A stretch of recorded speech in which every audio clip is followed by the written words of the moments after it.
Halo sahabat Deskara TV. Sebuah pesawat penumpang milik maskapai Cina Eastern Airlines yang membawa 132 orang jatuh di Cina Selatan pada hari Senin.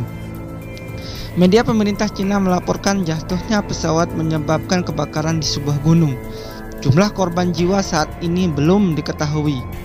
Penerbangan Boeing 737-800 dari kota Kunming ke Guangzhou kehilangan kontak udara di atas kota Guangzhou di wilayah Jiangxi, kata administrasi penerbangan sipil Cina CIIC dalam sebuah pengumuman online.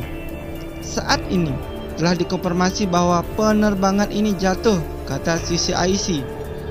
Menambahkan bahwa pihaknya telah mengaktifkan tanggap darurat dan mengirimkan unit-unit kerja di tempat kejadian. CIIC menyebut pesawat itu membawa 123 penumpang dan 9 awak pesawat. Sebuah laporan media pemerintah sebelumnya mengatakan ada 133 orang di dalamnya. Dilansir dari kantor berita AFP Senin, pelacak penerbangan Flight Radar 24 tidak menunjukkan data lagi untuk penerbangan MU5735 tersebut setelah pukul 14:22 waktu setempat ketika telah mencapai Guangzhou. Hal itu menunjukkan bahwa pesawat telah turun tajam dari ketinggian 29.100 kaki menjadi 3.225 kaki atau lebih dari 25.000 kaki hanya dalam rentang waktu 3 menit sebelum informasi penerbangan terhenti.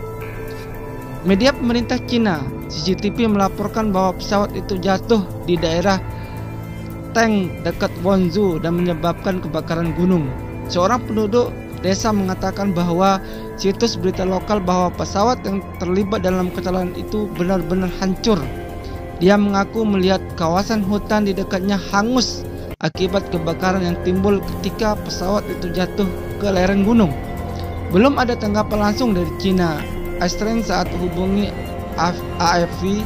Maskapai ini telah mengubah situs webnya menjadi warna hitam putih pada Senin sore.